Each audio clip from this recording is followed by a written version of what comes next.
Learners, कैसे हैं आप सब। आई होप आप सब अच्छे होंगे। शिक्षा एक नया सवेरा में आपका स्वागत है। आज हम सूरदास के पदों को पढ़ेंगे व समझेंगे। आप वीडियो स्टार्ट करने से पहले ज़रूर वीडियो को लाइक और चैनल को सब्सक्राइब किया करें, जिससे कि मुझे मोटिवेशन मिलता है और मैं आपके लिए वीडियो बना सकूं, आपकी हेल्प कर सकूं। चलिए अब हम सूरदास के पदों को विस्तार से पढ़ते व समझते हैं। सबसे पहले हम सूरदास का जीवन परिचय देखते हैं। वह हिंदी साहित्य काल के भक्ति काल की सगुण भक्ति शाखा के महान कवि हैं। सूरदास जो थे वो हिंदी साहित्य में भक्ति काल है, उसकी सगुण भक्ति शाखा के महान कवि हैं। वह वात्सल्य रस के सम्राट माने जाते हैं। उन्होंने अपने जीवन काल में कई ग्रंथ लिखे, जिनमें सूरसागर साहित्य लहरी, सूरसारावली आदि शामिल है। सूरसागर ग्रंथ सबसे ज़्यादा लोकप्रिय माना जाता है। सूर ने वात्सल्य, श्रृंगार और शांत रसों की को अपनी रचना में मुख्य रूप से दिखाया व दर्शाया है। उन्होंने अटल भक्ति ही मोक्ष प्राप्ति की एकमात्र साधन को बताया है। उनके काव्यों में भक्ति भावना, प्रेम, वियोग, श्रृंगार को बड़ी ही सहजता से चित्रित किया है। उन्होंने काव्यों के द्वारा कृष्ण भक्ति की परंपरा को शुरू किया। उनकी भाषा बहुत ही सरल व स्वाभाविक है। उनके काव्यों में ब्रज भाषा का बड़ा ही सहजता से उपयोग हुआ है। सूर के जो पद हैं, जो आपकी पाठ्य पुस्तक में संकलित हैं, जो चैप्टर 1 है, इस पाठ में जो 4 पद हैं, मतलब 4 पद लिए गए हैं, वह सूरसागर के भ्रमर गीत से लिए गए हैं। जो उन्होंने सूरसागर ग्रंथ की रचना की थी, उसमें एक खंड है भ्रमर गीत, वहाँ से उन्होंने बुक में हमने शामिल किए हैं आपके कोर्स में।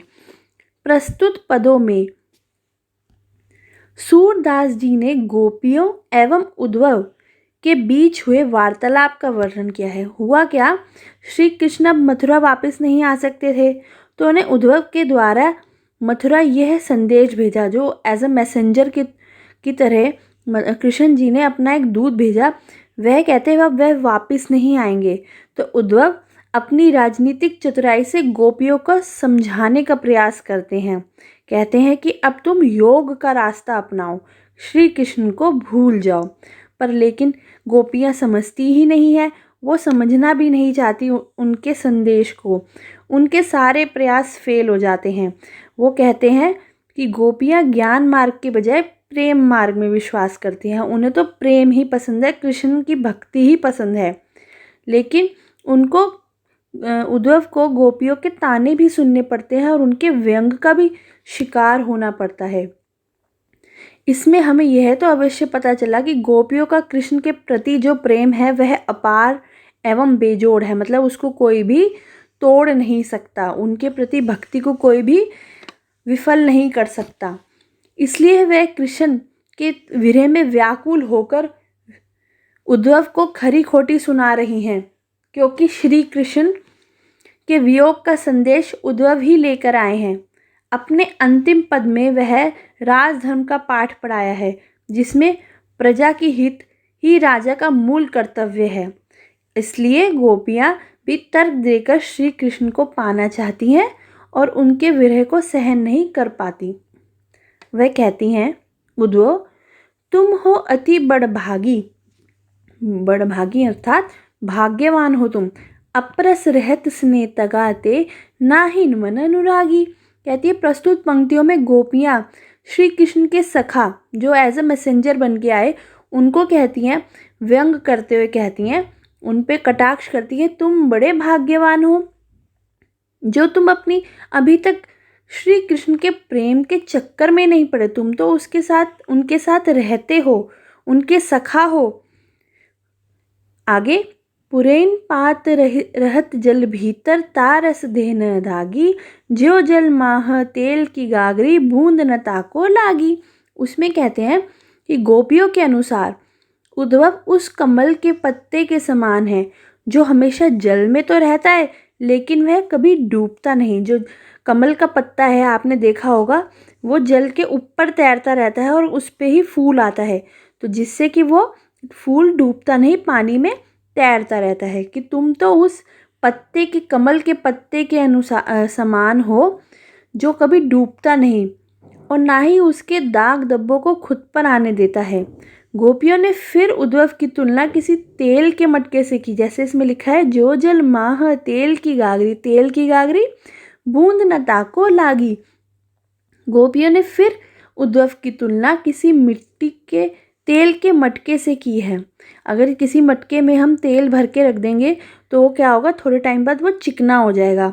अगर वो जल में रहकर भी जल से खुद को अलग रखता है, जैसे कि तेल पानी में तैरता है, अगर हम डालते तो उसी तरीके से पानी तो हमने भर दिया, अगर उसको हम खाली करेंगे तो उस पर पानी जैसा वो गीला नहीं दिखेगा, क्योंकि उस पर तेल की परत चढ़ गई है। प्रीति नदी में पाँव न बोरियो, दृष्टि न रूप परागी, सूरदास अबला अहम भोरी, गुड़ चाटी जो पागी।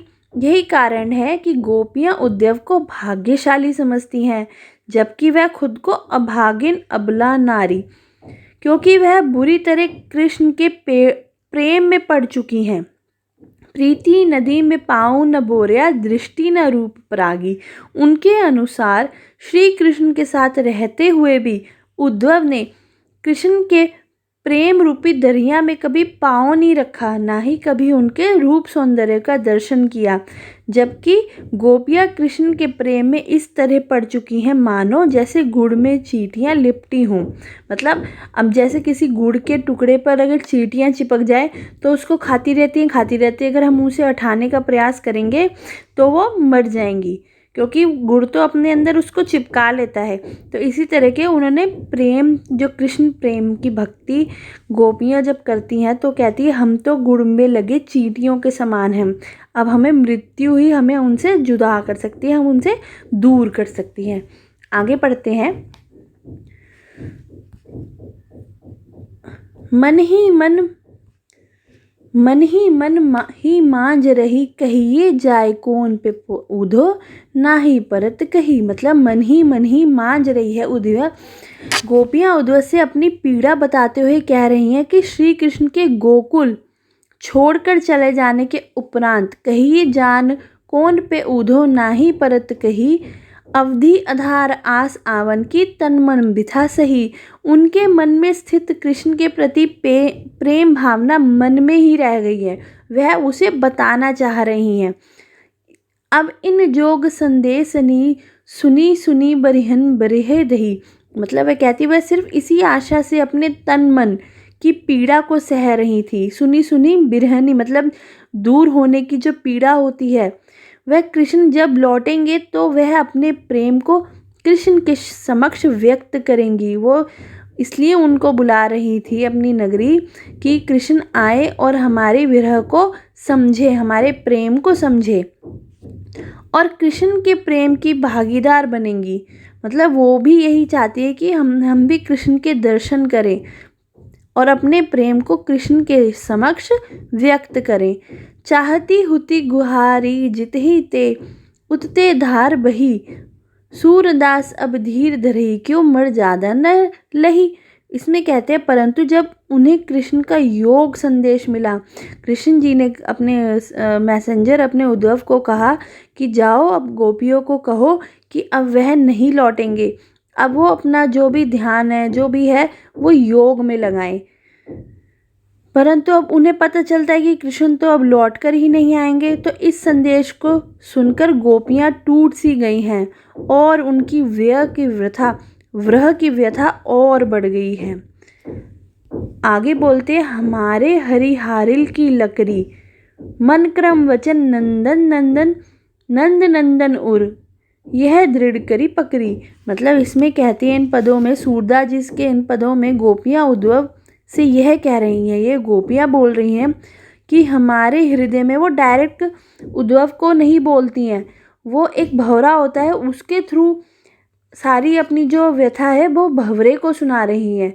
पर साइड में उद्धव खड़े होते हैं और वो सब उनके व्यंगों को, उनके कटाक्ष को सुन रहे होते हैं कि उनके मन में क्या चल रहा है, गोपियों के मन में क्या चल रहा है, ये सब उद्धव सुन रहे होते हैं। तो बोलते हमारे हृदय में भी श्री कृष्ण के प्रति अटूट प्रेम है। मन क्रम वचन नंद नंदन, मतलब जो नंदन लाल है, नंद के लाल हैं श्री कृष्ण, उनके प्रति अटूट प्रेम है, जो कि किसी योग संदेश द्वारा कम होने वाला ही नहीं है। जागत सोवत स्वपन दिवस निसी कान्हा कहाना जग रही, मतलब जागत सोवत, उठते बैठते सोते जागते हमें सिर्फ श्री कृष्ण का प्रेम ही नज़र आता है, और वह और दृढ़ होता जा रहा है। हम काना कहना जग रही, मतलब काना काना ही बोलती रहती हैं। सुनत जोग लागत ऐसो जो करवी ककरी, सू तो व्याधि हमको ले आए देखी सुनी न करी। मतलब इसमें कहती हैं गोपियाँ उद्धव से, जिस तरह हारिल एक पक्षी होता है, एक पक्षी अपने पंजों में लकड़ी को बड़ी ही दृढ़ता से पकड़े रहता है, उसे कभी गिरने नहीं देता, उसी प्रकार हमने हरि को अपने हृदय के रूप में पंजों से बड़ी ही दृढ़ता से पकड़ा हुआ है। हमारे मन में दिन रात केवल हरि ही बसते हैं। ये तो सुर तिन्ही ले सोपो जिसके मन चक्री, मतलब उनके मन में सदा श्री कृष्ण ही रहते हैं, वो कुछ और सोच ही नहीं सकती। सोते जागते उन्हें ऐसा प्रतीत होता है जैसे वह उनका ही नाम ले रही है, उन्हीं के प्रति अपनी प्रेम की भावना को व्यक्त कर रही है। यहाँ तक कि सपने में भी हरि का नाम रटती रहती हैं। इसी वजह से हमें तुम्हारा ये योग संदेश जो तुम लाए हो एक ककड़ी के समान है। कड़वी ककड़ी होती है, जिसे हम, जैसे अगर हमारे मुंह में ककड़ी का पीस आ जाए कड़वा, तो यही योग संदेश उनके लिए एक कड़वी ककड़ी की तरह लग रहा है। हमारे ऊपर तुम्हारे इस संदेश का कुछ असर नहीं होने वाला, इसलिए हमें इस योग संदेश की कोई आवश्यकता ही नहीं है। फिर आगे गोपियाँ कहती हैं, सूतो ब्याधि हमको ले आए देखी सुनी न करी, यह तो सुर तिन्ही ले सोपो जिनके मन चकरी। आगे बोलती हैं, जो तुम ये संदेश लेके आए हो, तो अब हमारा भी संदेश उनको सुना देना कि जिनका मन पूरी तरह से कृष्ण की भक्ति में डूबा ही नहीं, शायद वह ये संदेश सुनकर विचलित हो जाएं, पर हमारे ऊपर तुम्हारे इस संदेश का कोई असर नहीं पड़ेगा। हमारा दृढ़ विश्वास अटल है।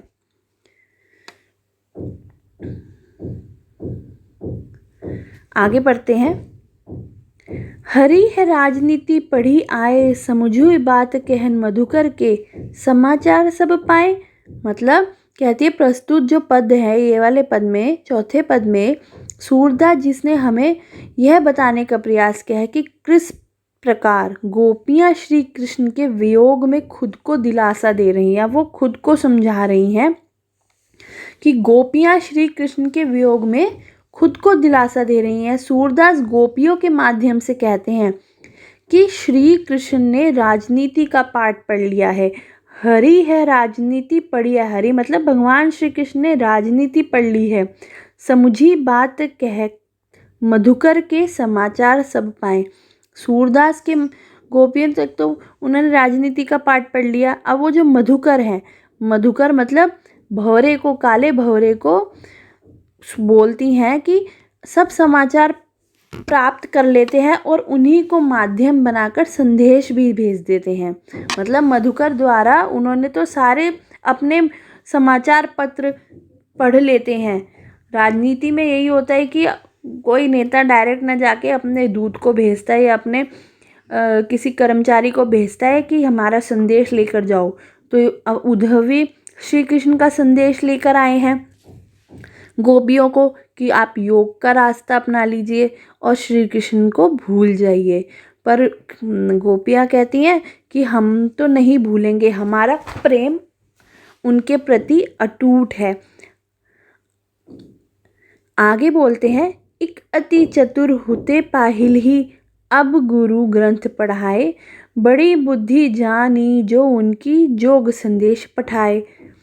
आगे उद्धव जिसे यहाँ भंवरा कहकर दर्शाया गया है, मैंने पहले बताया वह तो पहले से ही चालाक है, परंतु श्री कृष्ण के राजनीति का पाठ पढ़ाने से अब वह और भी चतुर हो गया है।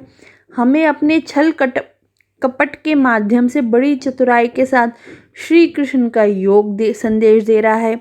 कृष्ण की बुद्धि की भी तो दाद देनी होगी, जो हमें इस उद्धव के जरिए संदेश दे रहे हैं कि हमें भूल जाए। पर ऐसा होगा ही नहीं, हमारे मन में तो हमें कतई नहीं होगा, लेकिन हाँ, इससे हमारे मन में वापस मिल जाएगा जो कि कृष्ण यहाँ से जाते समय चुरा कर ले गए थे। मतलब जब वो यहाँ ये नगरी छोड़ कर गए थे तो हमारा दिल कृष्ण अपने साथ ही ले गए थे। अब हम उनको तो भूल पाएंगे ही नहीं, ये हमारा अटल विश्वास है। उनके अनुसार बड़े लोग तो हमेशा दूसरों की भलाई के लिए ही परिश्रम करते हैं। उद्धव भले लोग आगे के परहित डोलत धाय, अब अपने मन फेर पाहिए चलत जूहते जुराए। कहते हैं कि उनके अनुसार बड़े लोग तो हमेशा दूसरों की भलाई के लिए परिश्रम करते हैं, पर गोपियों को यह बात समझ में आ ही नहीं रही है। जो कि कृष्ण दूसरों को न्याय का पाठ पढ़ाते हैं, वह स्वयं इतना बड़ा अन्याय कैसे कर सकते हैं। उनके अनुसार किसी भी राजा का परम कर्तव्य यही होता है कि वह अपनी प्रजा के सुख और दुख का ख्याल रखें। देखियो अनीति मतलब ये अन्याय करे आपुन जे और अनीति छुड़ाए। राजधर्म तो यही सुर जो प्रजा न जाहि सताए। मतलब प्रजा को तो राजधर्म में ये होता है कि सारे जो काम होते हैं राजा जो करता है वो प्रजा हित के लिए करता है, पर वो गोपियों के साथ अन्याय कर रहे हैं। अपनी प्रजा के सुख दुख का ख्याल रखे, इसमें वह भी कहती है राजा का तो परम कर्तव्य यही है कि अपनी प्रजा का सुख दुख का ख्याल रखे, परंतु यहाँ तो श्री कृष्ण स्वयं ही उन्हें दुख दे रहे हैं। उन्हें अपना कर्तव्य निभाना चाहिए और गोपियों के समक्ष प्रस्तुत होकर उन्हें दर्शन देने चाहिए, जिससे उन्हें हृदय में हो रही विरह की पीड़ा शांत हो जाए। तो सूरदास के इन पदों में हमने कृष्ण भक्ति को पढ़ा हुआ समझा और गोपियों की विरह वेदना को भी समझा। आई होप आप सबको ये वीडियो अच्छी लगी होगी और पसंद आई होगी। प्लीज़ वीडियो को लाइक और चैनल को सब्सक्राइब कीजिए।